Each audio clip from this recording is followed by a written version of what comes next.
Second take. We back again. Camera stop. Well, Ebony, listen. Well, let me say hey to Keegan first. How What's you up, doing, man? Keegan? What's up? I'm good. Now we're gonna say hey to Ebony. How you doing? I'm good. You haven't been here in a while, my guy. What you been doing? Just having a baby. Nothing major. Man, listen. Congratulations, first and Thank you. foremost. Thank you. Having a baby. I can't talk about this enough, man. It's a beautiful thing to bring life into the world. It's a beautiful thing for God to give you the honor of being a Absolutely. parent. Absolutely. You know, that's a huge responsibility. You know, that's a huge undertaking, and it's worth it. You know, Ebony. You know, I know you already had a KJ, 14 years old, so there's a wide gap. So, you know, you haven't been a parent for a minute. So tell me about the newness of this and the nostalgia. Just kind of, it has to be a nostalgia moment for you right now because, you're it's 14 years. It's a 14-year gap. That's a long gap. Yeah, it is. Tell me about the newness of it and how you feeling. I'll be honest, I was so excited in my pregnancy. I was so ready for my son to be born. And then when he got here, it was like somebody just threw a ton of bricks on me because I wasn't ready. I wasn't ready for the reality of a newborn in comparison to 14 years ago. Let me go back to something. Stay right there because I want to tell. I'm glad we had this second. Look, God works so mysterious because He good. Take everybody through how long. Take everybody through the pregnancy journey that you had and encourage some women because it wasn't just you just got pregnant. Talk about everything that you've been through. This is powerful. So, take it for what it is, but this is, you know, my journey. So in 2017, I had a dream, and it was this little light-skinned baby boy with fat cheeks and dimples. And I did not want to wake up. I was so in love. And my husband at the time wasn't even my boyfriend. Wow. We were at like the beginning stages. But from that moment forward, I wanted to have a baby. I didn't care who the daddy was. I saw my baby and I wanted him to come to fruition. And so, fast forward to me and my husband getting more serious in our relationship. We started actually trying to have a baby. We got married in 2019 and we were, you know, trying to have a baby. And I said, well, let's go to the doctor, make sure everybody's okay. And right before COVID, we found the doctor said we had less than a 5% chance of having the baby naturally for a variance of reasons. It wasn't just one thing. So we're about to start doing IVF treatments. COVID happens and our clinic shuts down. Wow. And so I'm like devastated because I'm trying to have a baby. And so we find a new clinic in Greenville. So I start traveling to Greenville end of 2020, beginning of 2021. And again, the doctor, second opinion, same thing, less than 5% chance. But now the cost has changed. Prior to COVID, we were looking at an estimate of around anywhere from $3,000 to $5,000. I don't know what happened between then, the first clinic and the second clinic, but the cost out of pocket shifted to around $14,000. Ooh. Ooh. So when my husband me a heard the number cramp. 14,000, he said, "I don't want to have no baby no more." he was just over it. He was done. He was Oh over my it. God. And so at that point, I just felt another level of defeat. And I just was praying about it. And in August of 2021, I said, God, I understand that I'm going to have a child. Now, how it'll come to fruition, I don't know. But however you bring it to me, I accept it. So whether it was through adoption, foster care, however he was going to give it to me, I was going to take it.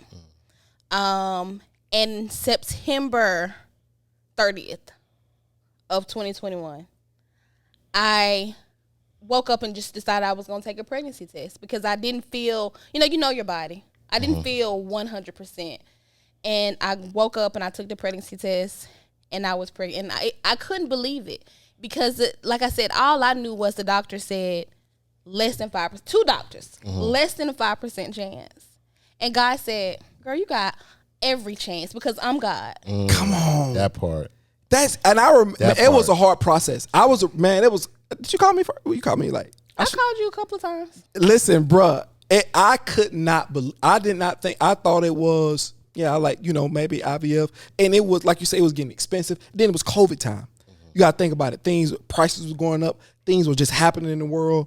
Man, that was a tough time, man. But you got pregnant naturally. Yeah, we got pregnant naturally, and it was unbelievable. I took that test, and I was like, "Is Walmart open?" Because I don't believe it. And I had to go to Walmart. I got another test, and You need double confirmation. I need a double confirmation. And I got that second confirmation. I just fell to my knees. And my husband is so funny because he's not like an outwardly expressive person. And that's generous. Yeah, that's an understatement. That's generous. G-Body is our introvert, bro. Yes, he What's is up, the my guy? epitome of introvert. But so I go in the bedroom and I tell him, and there's no, like I said, no outward display of emotion. He was like, I need to run to the store. Like, he was just so nervous. He had to go to the store. He came back with a bag full of snacks. And like that was his moment of like just soaking it all in. And it's been a blessing ever since. And that's why, even though the balance of having a newborn 14 years later, because it's 24 when I had my son, now I'm 38. And so the balance in that, whenever it gets hard, I remind myself, God did this. Yes. This is That's your good. blessing. That part. And I'll say this.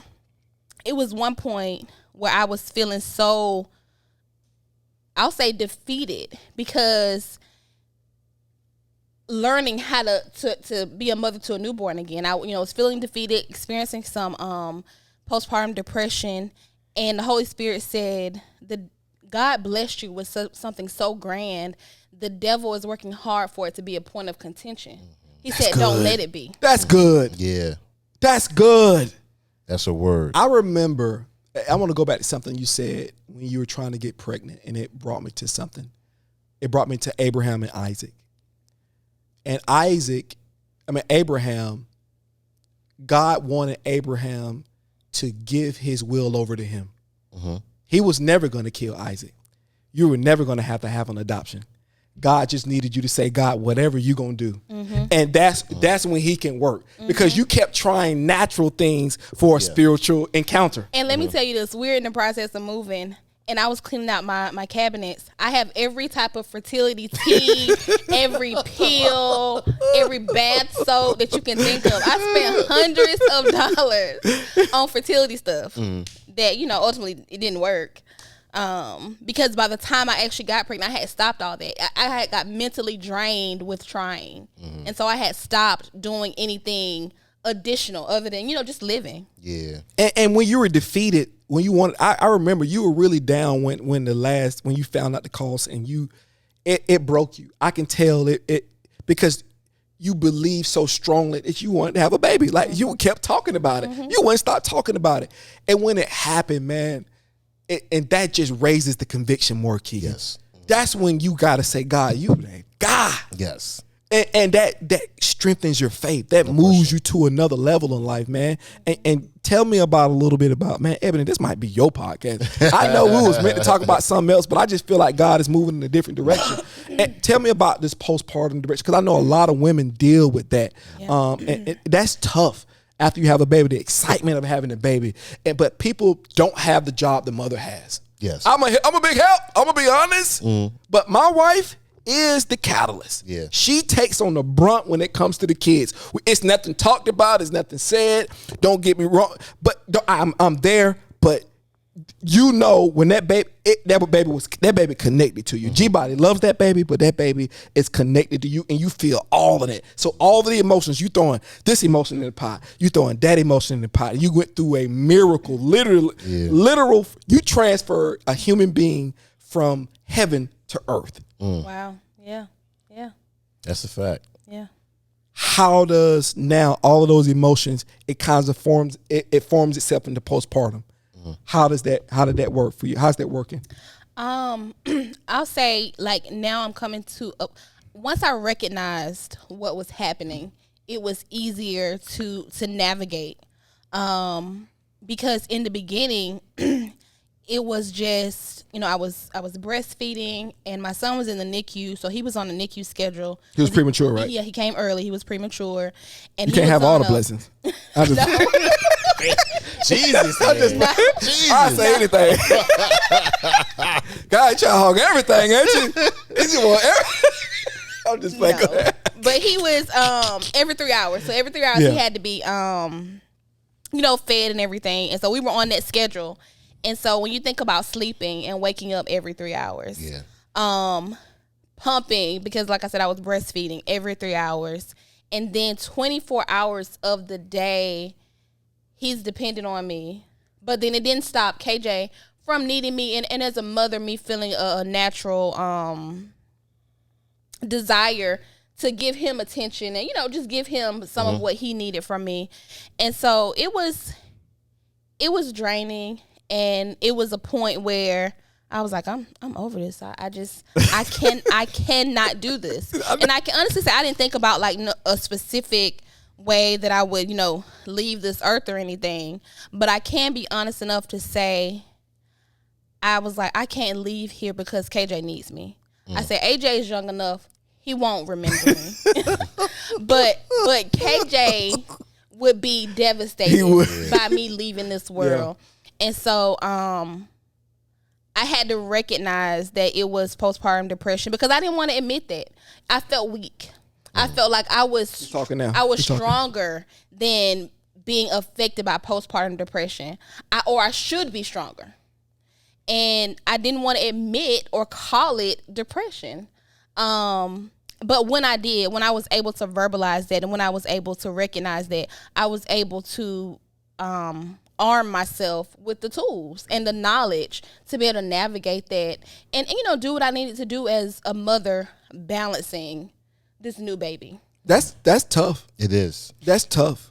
And also speak to my husband about what I needed from him. Come on. Because I'm at home and he's at work and I know that you have to work. But when you're here, this is what I need you to do for me to help me out. And when you're not here, acknowledge how hard I'm working. Mm-hmm.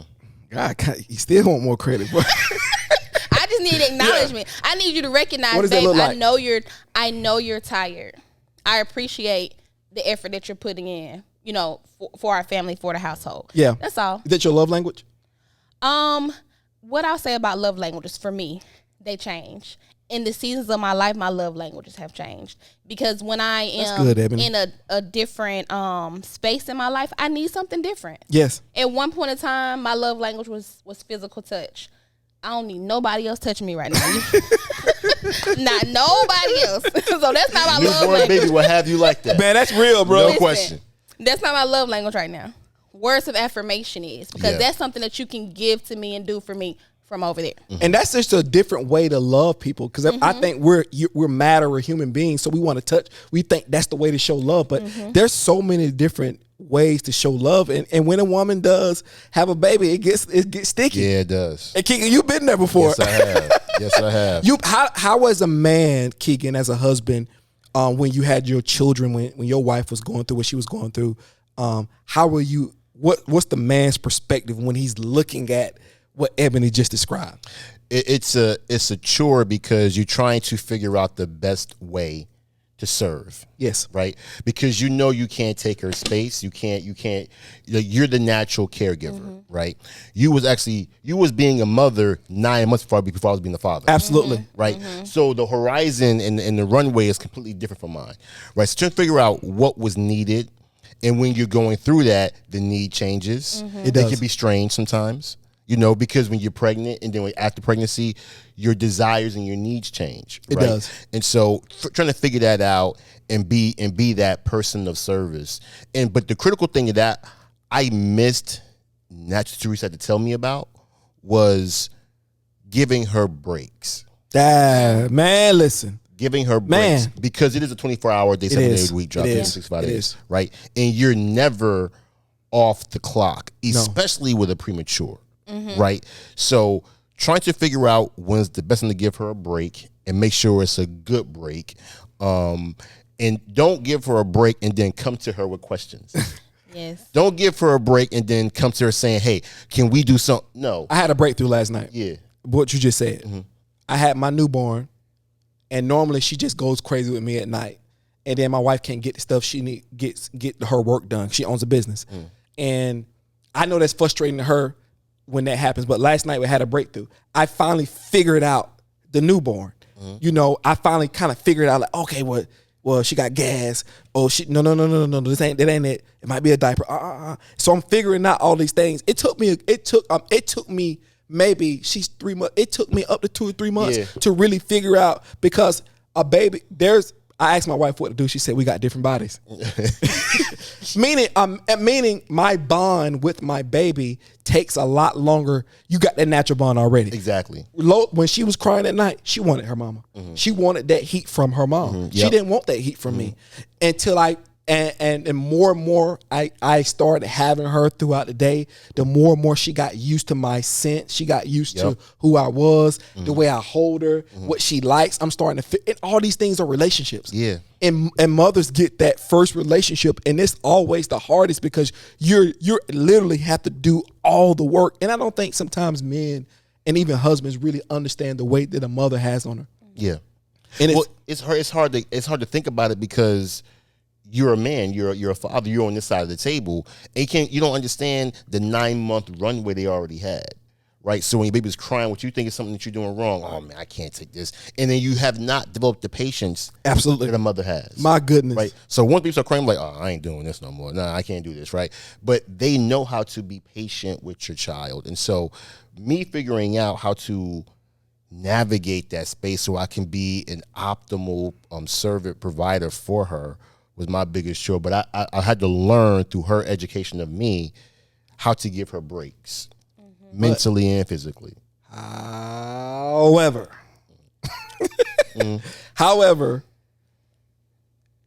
you're born with a gift that men are not born with. And I think when your husband, me as a husband, a lot of husbands out there, we do have to sometimes ask those questions. Because to us, G probably terrified right now home with just because. No, it ain't probably. Yeah. It is. I know I was. Because we know how much that baby means to you. Mm-hmm. We know that, we just trying to get across the finish line. I just want my kids to be alive when I walk back in the house. I'm being honest with you. I just want them to be alive. Yes. I just want to make sure, and we know, and we watch you guys do and raise these children so effortlessly. So, and it don't come like that does. No, I can be a witness and tell you, Eben, it just don't come that easy. So we get a little frustrated because sometimes you got like you say, you got postpartum. So how your patience is like, because you don't really have time to hear my complaining when you're dealing 24 hours a day. That's one thing I had to learn. Yeah. If I'm being honest, come on, Steve. Bro, she about, maybe a little, just a little bit. I had to, but how do we balance that out? Because that's where relationships start to become, the growth happens differently at that point, because I'm trying to understand you, and you're saying, bruh, if you don't get out my face, if you don't just know the answer to this question already, you know what I mean? That's a hard deal. How do we balance that out? And that's a question for both of y'all. I think it's twofold. So I'll say this. For men, understanding that when you're doing something, when you're feeding the baby or changing the baby's diaper, you're not feeding the baby or changing the baby's diaper for me. Understand? You're not doing that for me. Mm-hmm. You're doing it because it needs to be done. Mm-hmm. And men approach taking care of their child as if they're helping the mother. No, you're not. You're not helping me. Mm-hmm. You're doing your job as a father. You're doing your part in this partnership of taking care of our child. That's technically right. That's a good point. That's technically right, though. But we don't view it that way. Right. We don't view, I don't know why we view it the way you just said it, but we do. It does feel like, okay, well, I'm helping. But because we no longer know how to get your affection any other way now. Because now, like you said, postpartum, you don't want to be touched. Right? Yeah. So how else do I penetrate? How else do I get to the source of the woman I once knew before this baby? Because now the baby is the woman, the baby now, and then the man. Mm-hmm. Yeah. You know, that's how it goes. It's just the realistic piece of it. Totem pole, a woman is listen, if it came down to her child or you, what's a dub? Get your obituary. Yeah. Yes, a dub. What you it's a dub. How do we balance that, Keegan? How do we put that in perspective? So I think part of the challenge is watching a mother parent their child is like watching the combination of Michael Jordan, LeBron James, Kobe Bryant playing basketball. Absolutely. All at one time. When we do it, we're like Greg Ostertag. Right? So Greg Oden. Yeah, Greg Oden. Like it is unbelievably awkward because we're not natural with it, right? So we gotta learn. Right, it takes time for us to learn, and then we're not naturally patient, so we have a problem there. So our learning curve is so steep. But you made a great point, Eb. Like we're not helping her; we're taking care of our child. Yeah, it's our child too. Mm-hmm. Right? Yeah, it ain't hers by herself. It's not. It's such a great point you called out, because I think when you approach it that way, you're now saying, "When I got my baby, it's me and my baby." Mm-hmm. Now that role reversed. Now it's me, my baby, and you're third. Right, when you approach that from that, you gotta look at it from that perspective. Yeah. And when you look at it from that perspective, if I'm helping you out, Steve, I'm going to do enough to help you out. I'm taking care of my own kid. I'm doing everything I possibly can for my own kid. It's a different investment. It is when you change your philosophy on. So I never caught that. I never caught that. Is it the patriarchal mindset that we have? Is it because you got to think about it, Ebony? Tell me the difference, okay, between you and say your grandmother. She had a different mentality than you did. Mm-hmm. I don't know if they said postpartum back then, but it was just what they did. Our grandmothers and great grandmothers, they took care of the house. They were mostly at the house. Obviously, they couldn't they couldn't get jobs like women get jobs now or have the opportunity that you guys have now. What is the difference now between what you guys are feeling and probably what they were feeling? Is it an evolutionary thing that, or you guys, should women be in the home? Should they just be in both places? How does the dichotomy work from back there to now? I think there is an evolution. I think women should be wherever they want to be, whether they want to work, whether they want to be a stay-at-home mom, be whatever that is that you want to be for your family. But I think the evolution happened in kind of what I spoke to earlier. When I was experiencing the depression, I turned my emotions off and I just thought about, this baby got to eat, this baby's diaper got to be changed, all the practical things that I had to do to take care of him. That is how our grandmothers function. They function in the practicality of what it meant to take care of their children. Yep. They weren't thinking about emotional intelligence. They weren't thinking about pouring into their child's mental health. Yeah. That wasn't a thing. Yeah. It was making sure my family is taken care of from a practical standpoint. And so I say evolution because now we've evolved to, when I think about KJ, I'm thinking about his spiritual health, his mental, emotional. I'm thinking about all of those things.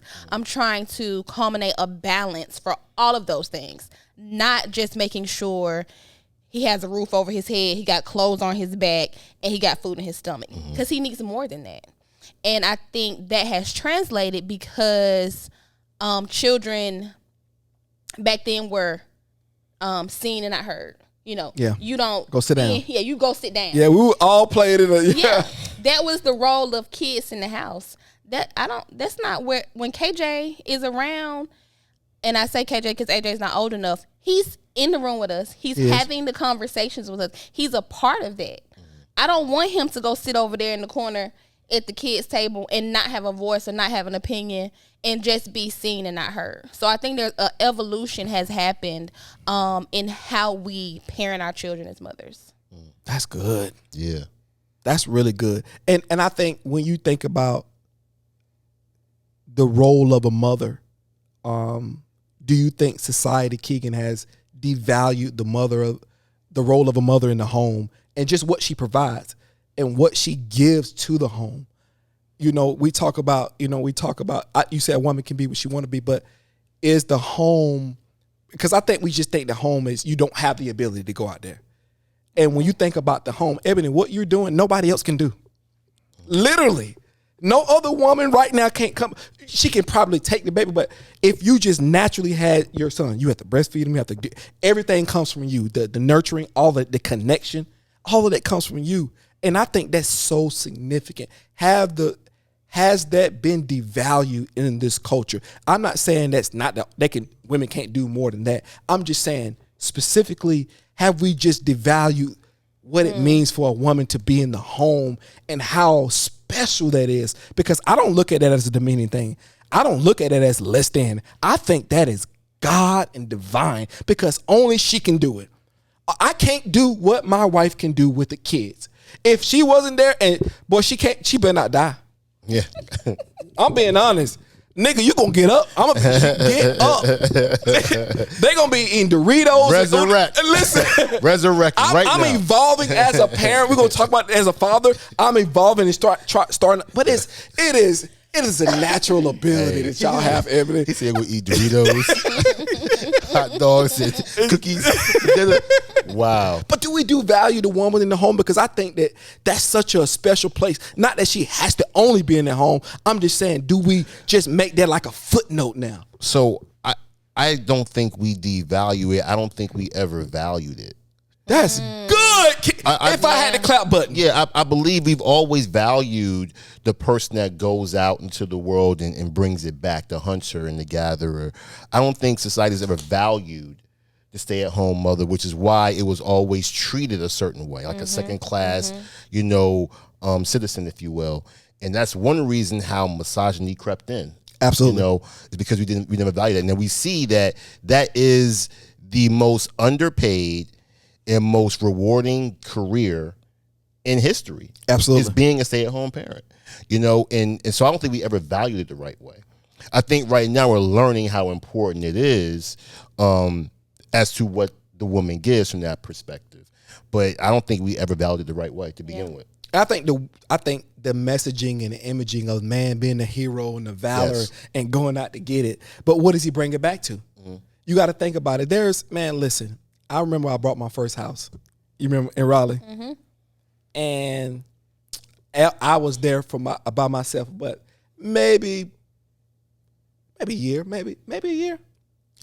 Keegan, I had a drum set in one room, a couch downstairs, one glass table, and some juice in the refrigerator. It was a bachelor pad, like a dorm room almost. Listen, bro, I said I'm wasted. I mean, I literally, Ebony, I had no furniture in 3 rooms. Yeah. I said, this is a waste.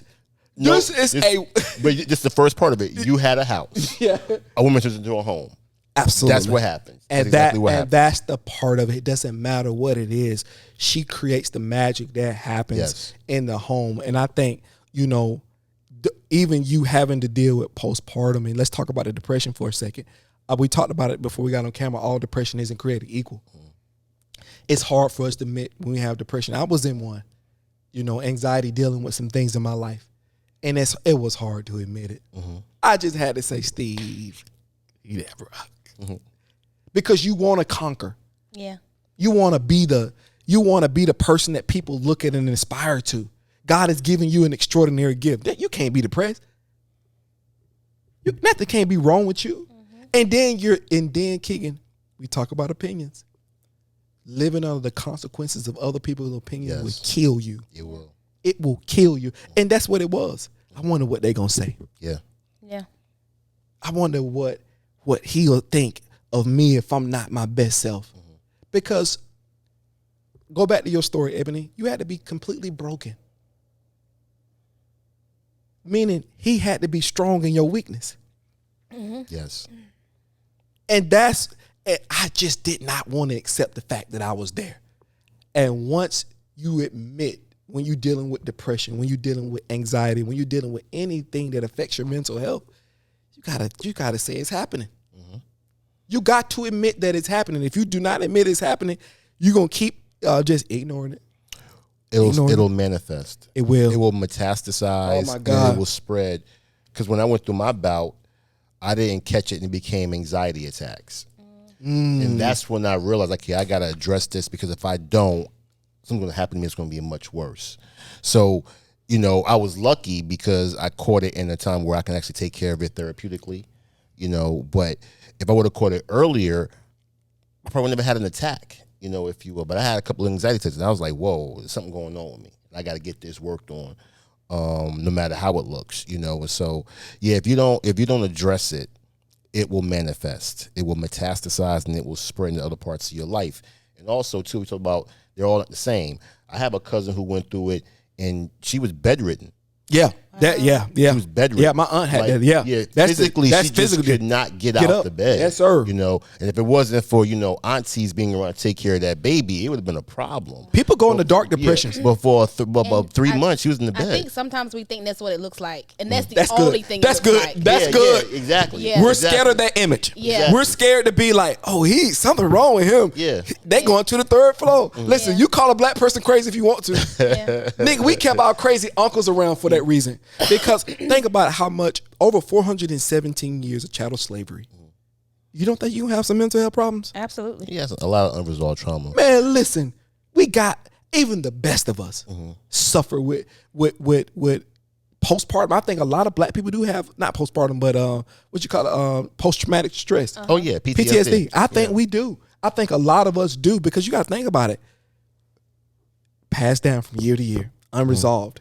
You pass that spirit down through. Listen, that portal, them eggs and that sperm, that ain't just a physical thing happening. Yeah. That's actually a spiritual thing happening. You're taking yourself and you're doing this. And everything you did not resolve, everything that you did resolve, good, bad, and ugly, resides in both of you in creating that human being. So imagine being denied, being discriminated against, and the feelings. It's one thing, Ebony. Here's the one thing women suffer from: not having a voice. It's one thing to suffer and say you got postpartum right now.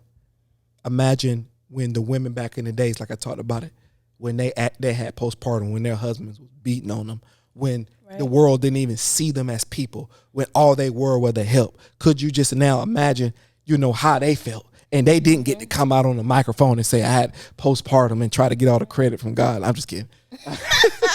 God, you kind of like was bragging a little bit.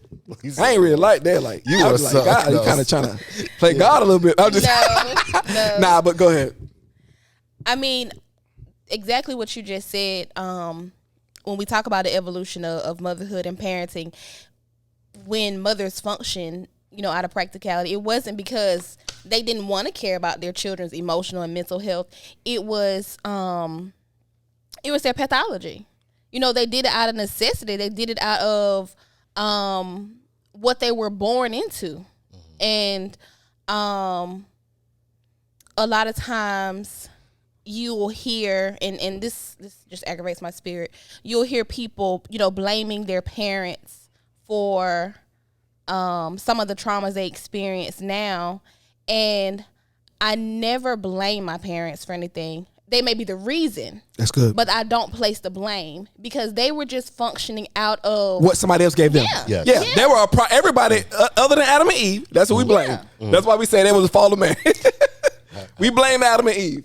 But you're right. They got it from somebody else. And it's difficult to, when you watching that process happening, I think when you start to get older, you start to realize your mental health status. Because when you're younger, you have the ability to shut things off. So for example, my kids, when they get to fighting, they back to playing again. They're Barbie Dreamhouse. They're right back to just pretending. As we get older, we don't forget. And you start to remember, and you start to remember, and you start to and then you get to a point, oh shoot, that's trauma, ain't it? Yeah. And it's hard to deal with. And I think it's our mental health status, and especially for mine, after going through what I've been through and dealing with it, it let me know, man, in order to get to the best version of myself, that's the pathway, to deal with it, to say, yeah, that's it, bro. That's it.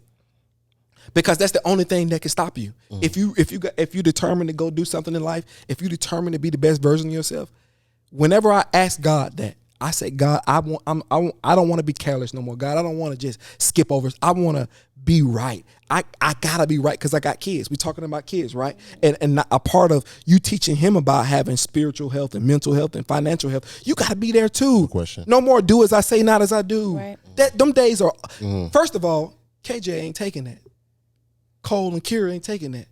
River, Eden, Garen, Lolo ain't taking that. These kids are smart now. Yeah. You just can't tell them to go sit in the corner no more. Yeah. They got the internet, my guy. They got the great. This is the great equalizer right here.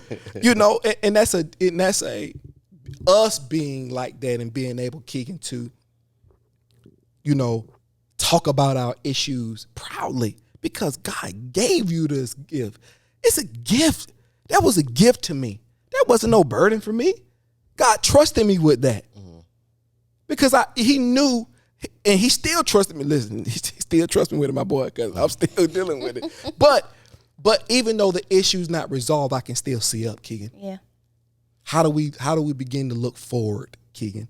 Forward thinking, forward looking. Evan, you can answer this question too from that because we know what the issue is. We admit it. How did you guys begin it when you're with your own situation, with your own situation, to look forward, to see that there was a light at the end of the tunnel? Because man, in these dark times of depression and anxiety, bro, you don't. That's the problem. You feel like you're on a desert, Ebony. It doesn't feel like nobody's doing anything actually to you, but it feels like everybody's doing something to you, but they're just not saying it. And nobody's there, and the room is just still. And you just trying to get up. That's why you say that with the severe cases, some people can't get out of bed. Yeah. So severe depression. So talk to me, Keegan, about how you were able to move forward, and you too, Ebony. It's going to be individual, case by case, but Absolutely. for me, you know, when it manifested, you got no choice because there's a fear that my first attack happened on the plane, flying back from Vegas, and I had an anxiety. It's attack. probably because you were flying back from Vegas. Nah, it was actually a good trip, so it wasn't because of that. I'm just kidding. But it hit me on the plane ride back, and that fear set in because I've been blessed not to be one of those people who get sick a lot. I don't get colds. I don't get the flu or nothing like that. I've never had a broken bone in my body. You knock on wood. You know, I don't have to. I got God. Ooh. But I've never been that person, right? And so when this happened to me, I got scared. Like the fear hit me like, oh, like I could literally die because I didn't know what was going on. That made me go, because I was depressed before that. I just didn't want to talk about it. I want to just, I got it. I'm going to use these biceps of mine, right? I got it. But when that happened, that let me know, nah, you can't work this out on your own. What were you afraid of? And I got it. What were you afraid of? Like, what kept you from really talking about as a black man in America? Stigmatism. Because I'm just being honest, in most of my tribes, I'm a leader, right? And so people look at me in a certain way, and I walk in that particular space. I will be honest with you.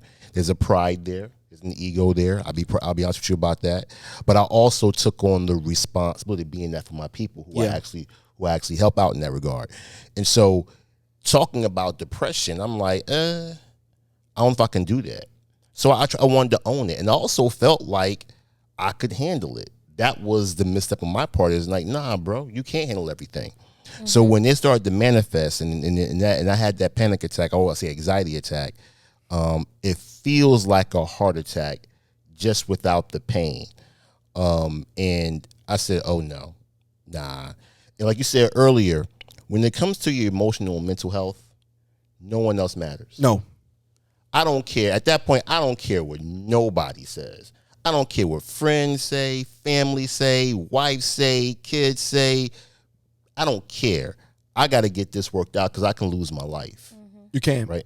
So that's when I said, nah, enough's enough. Let me go get this right. And that's when I started to actually look into getting help, therapeutic help, and things like that. Luckily, medication, but therapeutic help I definitely got into. And Ebony, with leadership, that's a penalty to leadership. Mm-hmm. And I think that's the penalty. You have it not knowing when sometimes to be that strong tower or say, oh, guys, I need help. Yeah. And one thing you said, Keegan, is as leaders, sometimes, Ebony, you're a leader in the workplace as well. You're a leader wherever you go. You're just a natural born leader, I believe. And sometimes it's hard to grip. It's hard to take responsibility when you're, hold on, I look like something. I thought something on your phone. Hold on. Nosy, ain't you? Yeah, I'm like, what going on? What you Nosy, going? You ain't was you? just supposed to be podcasting, bro. But that when you're dealing with leadership, you know, there's a penalty to leadership. There's a responsibility there to leadership. And sometimes you don't know when to stand down. You don't know when to keep going. How do you balance that out, Ebony? How do you balance that out as a leader? Because, you know, it can creep over the ego. You know, at first it can be, I'm being strong for my team. I'm being strong for my family. Then it can creep, it's about me. That wedge can really get there. And that's what can cause, you know, some of the mental health issues that we have. How do you balance that? I can say as a leader, I've been in spaces where I was the person who knew everything, or the person that everyone came to, and it makes for a very long day. It makes for, at the end of your day, being so not emotionally, but being so just drained, mentally drained, that it manifests physically, and you go home and you have nothing for anybody. And so I finally got to a place where first it manifested itself in anger, because that's my natural defense. Like yes, it is. anger and attitude. Join the club. Yep. So that's how it manifested. Let me just say that's why I got you on the podcast. I'm gonna let you finish. Call your point. That's how it originally manifested itself. But then when you start, that anger transitions over to people who don't deserve it. Yeah, that's good. Then you have to stop and say, okay, something has to change. Something has to be different. And so as a leader, I learned to use the strengths of those that I'm leading. Yeah. I learned to not always be the authority, to not always be the person who knows everything. You know, if you're a person that I'm leading and you know a lot about a particular thing, I'm going to use you. Absolutely. I'm going to let you be the leader in our team meetings and talk about the things that you know. But I'm going to use the strengths of others to help me lead everyone as a whole, and stop trying to know it all, stop trying to be it all, and stop trying to do it all. God is and really what working. I told somebody is, I said, I'm taking off my cape. Come on. Yeah. Y'all can have it. I no longer want to wear a cape. And when Beyonce says, all my independent, throw your hands up at me, I don't throw my hand up. That's good. I put my hands down, because I don't want to be this independent woman who Keep going. who can do it all. I want to be interdependent. That's good. Yeah. I want to be interdependent with my husband. I want to be interdependent in my friendships. I want it to be a shared partnership. Partnership. Where two people There you go. are bringing something to the table. And sometimes it'll be 60-40. Yeah. Sometimes it might be 100-0. Yeah, Sometimes. shake it, Ebony. Sometimes. Yeah. 100-0. Sometimes. Bruh, there's no way a dude can say that. When I say 100-0. I can never say I'm giving 100. I'm giving 0. You giving 100. No, I mean, Aaron could be in a space where he got 0 to give. Yeah. And sometimes I'm in that space. And that's what taught me that space was okay, because I had to be in. Yeah. And that was hard for me. Being completely relinquishing control to somebody. Man, I was laying on my back in a hospital bed, and I was like, Lord, help me. I don't know what this feel like. I don't know what to do. And that's how I learned that it has to be a balance. You can't lead everybody everywhere and everything. Can I add to that too, about when it came to my depression as well? Because of how my life has kind of like went, what I've experienced, what I went through. One of my problems, Ebony, was I didn't talk about it because I didn't trust nobody to help me. There you go. That's good, Keegan. I did not feel like I had the people in my life, and I did. Yeah. It wasn't that they wasn't capable. Yeah. I didn't trust them because I was so used to doing everything. You didn't want to relinquish that You control. became a prisoner of your own leadership. Exactly. You started believing in your own hype. And that's what Ebony talking about. Like, and that's the theme of this whole podcast is, you know, at that point you have to give it up to God. That's how you get out. You have to. I had to say, bruh, I can't do it. I can't do it. This whole conversation is about giving it up to Him in dire situations. Going back to you, just even trying to have a baby, postpartum, your depression, the things I've been through, and there's a common theme here. This ain't new. Everybody go through it. Yeah, absolutely. It's a common thing. With 3 people up here, 3 competent, 3 highly intelligent people deal with it. Yeah. And I think that's the fight we have now. We're going to keep talking about it. Emotional intelligence. Yeah. And it's okay. Like, it is 1,000% okay to say I'm experiencing depression, because it was hard for me, much like Keegan. I'm a very prideful person.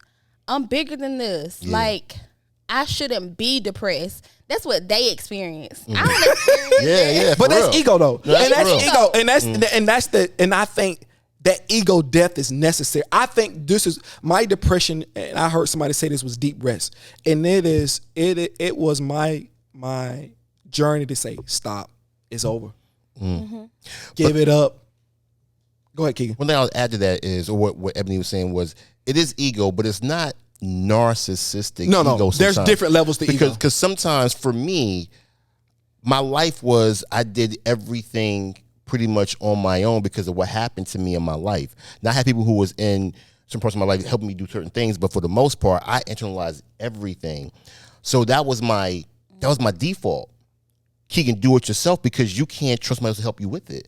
I didn't develop that until later on in life. Yeah. When I learned able to trust people in relationship. I never let nobody in. Oh, but hers with ego. I'm just be honest. Got you. I got you. Absolute ego. I'll be honest with you. I got a front row seat, so and that's my little sister, so I can get her. The one thing I say to the audience is, if you are feeling like you're going through anything, absolutely, find someone to talk to. It is okay. The people who love you want to hear about it. They will help you, and they will point you in the right direction. But find somebody to talk to. You don't have to carry the luggage by yourself. You do not. You need to unpack it in the right way so you can become healthy. Because trust me, it will eat you up and spit you out like nothing else. Does not play. Depression does not. Man, that was a PBS infomercial. That's pretty good. When you're going through it, you got to give it back to people. Yeah. So let's go to this. You talked about, you don't, whenever you're dealing with your mental health, nobody else matters. But there's a fine line we talked about earlier from being alone and being isolated. And that's where I think I caught my depression is that okay, I'm gonna be alone, but then you get isolated because the isolation is the devil's playground. An idle mind is the devil's playground. He was, and like I said earlier, bro, he was jumping on a monkey ball. I told him he was sliding down the stairs, playing in a pool. I told him anything he wanted to do, he was just working on me. My thoughts were everywhere, bro. I'm talking about, it was crazy. I started doubting things I was sure of. Mm-hmm. I was just doubting them. And that's what it is. It's a foundation. It's where your foundation crumbles. You start to question your foundation because that's your character. We talked about it earlier. That's your principles, the things that you rely on. And when that's when the depression sets in there. When you start questioning those. Because other people, other things that's been added onto your life, but your family, your friends, your husband, your wife, the people that you do battle with every day, when those things start to get questioned, that's when those demons that's why the Bible talks about we fight not against flesh and blood, but principalities, spiritual wickedness in high places. That's what we're really fighting right now. And it's up to people like us who God has given a voice to be able to say, hey, listen, I'm fighting that. Because what we've done is we sat high and mighty, and like Ebony said with her big old ego, I'm just kidding, Ebony. But ego gets in the way of us helping other people. It does. Mm-hmm. I guarantee you Ebony helped somebody tonight with her story because there are women trying to have babies. We got people in our family who trying to have babies, and we know how hurtful that process is. That's a hurtful process for people, man, especially when you want to bring life into the world, when you're actively trying to do it, and we dealing with this environment. Hold on, let me stop for a second. Y'all ain't got monkeypox, do you? Did y'all touch me? I ain't want to say it. Because I just had thought about it when I was talking. For you, a Negro. Like, you are a Negro. Bro, I ain't want to stop, but monkeypox is going around. Did y'all see what happened today? Yeah. I ain't mean to stop the podcast, but listen, y'all be careful, bro. You think they're going to shut us down? I don't think they're going to shut us down because it's not, it's not advantageous. I feel like COVID was beneficial for the U.S. climate, and that's why we got shut down. You sound really conspiracy theories. Man. I guess you unlocked your ego everywhere. Go ahead. What you man? Hush, man. Listen, man. I just don't know. Nah, they not going to shut us down. Well, I say this. Well, you can't die from monkeypox. So you're saying it's a possibility you got? All right, go ahead. nah, I ain't. You can't die from it. So I think the health case, because it's contagious, you got to take a look at it. do. But if it can't take your life, they're going to be really, they're going to be aggressive with it. You know, they're not going to shut anything down. I think COVID was it because COVID, you saw lives lost, right? Yeah. And I think that's what made them say we got to do something about this. You know? Yeah. But as far as monkeypox, it's a different conversation. So I don't think they're going to shut us down. No. I hope they don't, man, because football season is coming up. I'll be so basketball season come up. Zion hadn't played in a year, and I've been waiting to watch him. So I would be there. Listen, they're gonna play that season. You be depressed again, huh? Absolutely. I just continue on. But it's just now, and I think that it's such a beautiful thing that you see so many different people talking about mental health now. You know, and I know things can become a fad, and we can get tired of them, but mental health is a real thing, though. Oh yeah. You taking care, it's a real thing. And the strongest of us sometimes, I ain't talking about you, Ebony, think that we can just get over it. You know, and I thought that I could just get over it. You can't get over that. You got to go through depression. Yeah. You have to go through it. You have to deal with it. You don't know the severity. You don't know how much trauma you're dealing with, because in our black community, Ebony, am I right? We've been taught to just keep going, keep moving forward, because our journey required that. It was a requirement, because think about it. We was fighting for something different. We wasn't born into utopia. We was born into a race. Yeah. That's true. We're about 500 years behind. So we're catching up. Schematically, we're catching up financially, we're catching up socially. We've been ahead spiritually, but we ain't gonna talk about that. That's how we got over. Yeah, that's how we got over. Mm-hmm. Just this ability, this innate ability that Ebony had to believe God. Yeah. Just to believe God. You know how extraordinary that is to have that type of faith.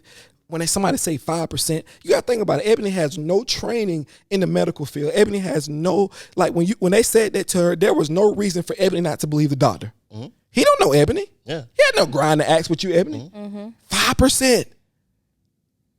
Man, she got a beautiful baby boy at home. That's what's up. I do. I just love him so much. The one thing we'll use every tool in the toolkit that the world gives us, but we don't use the best tool, and that's our faith. That's good. Come on, Keegan. That's the best tool that we got. It is. Use it, you know. Yeah, absolutely. And we'll run through everything else and give ourselves gray hair and stressful days trying to use every other tool that we got. I'm not saying those tools don't work. They work for certain things. But when it comes to that spiritual need, that's where faith comes into play. Because without that tool, you're at your own vices. You are. And in this world, that's a difficult chore. It is. Difficult chore. And man, just wrapping up, man, like you talking about faith, this is why we stick together. This is the reason why we stick together. It's not just for kumbaya moments. It's for the dark moments too as well. Mm-hmm. Ebony, I appreciate you checking on me, Keegan, and checking on me during those times. You don't know what it's like, especially when you're in isolation, when the devil's playing with your mind or your enemy's playing with your mind, whatever you call it. You need somebody there to tell you ain't as crazy as you think you are. Yeah. And that's what your friends do for you. No question. Yes, Steve, you are going through it, but you still good with me. Develop those friendships. That's why I always talk about galvanizing. That's why I use those buzzwords all the time. Because we got, as a community, in order to heal, we need each other. Yeah. We cannot, think about it, Ebony, the thoughts you had going through postpartum, and you said, you start rationalizing in your mind. Mm-hmm. That's what depression does. You start, well, maybe if I wasn't here, I can do this. Because the pain becomes so great. Yeah. Because in depression, in anxiety, you don't have the answers. There's no answers there. There's no, okay, you'll feel better if this happens. No. Because you're dealing with things sometimes you don't recognize. Ebony, it's been a pleasure, my guy. Always. This was your podcast. I'm going to be honest with you. Yes, it was. And I want to keep building on this conversation. Ebony, you got to keep coming back, man. Of course. You add so much value to just speaking for women and giving just a different perspective, and you just brilliant too. Yeah, I can't say it enough. You just, it's a cheat code. Ebony's always been my cheat code. No question. You know what I mean? And I just appreciate, everybody involved in this particular junction that we're doing and trying to get across, putting together quality work. Tim, I want to talk about him before we leave. He said no. He's shaking his head. He keeps shaking his head. He's shaking his head again. But I'm going to do it anyway because I'm going to do it. But, man, Tim has been a lifesaver. Tim is the lifeblood of the Deep Surface Podcast. Make no mistake about it. I don't know if he spent more time than me, but I spend a lot of time looking but Tim does a job that's absolutely phenomenal. Even Tim cutting out the camera tonight created a GOAT conversation, and we started over. So, it's just having people in your corner to do great work, man. It's just a match made in heaven. So, man, I appreciate the things that you do for the podcast, Tim, because we wouldn't be this far without you. No doubt. No questions asked. That's a fact. And we don't take it for granted what you do, man. And everybody that's ever been involved in this project, we just gonna keep going up. We just gonna keep getting better and keep sharing our ideas because that's what we did tonight. We shared our experiences. There was no judgment. It was just sharing our experiences and hoping that people can get something out of it. So, man, you guys subscribe on the Deep Surface Pod on Instagram and YouTube. We are, oh, yeah. Don't put the music on yet. Come on. Yeah, that's what they do in church. Oh, Lord, we out.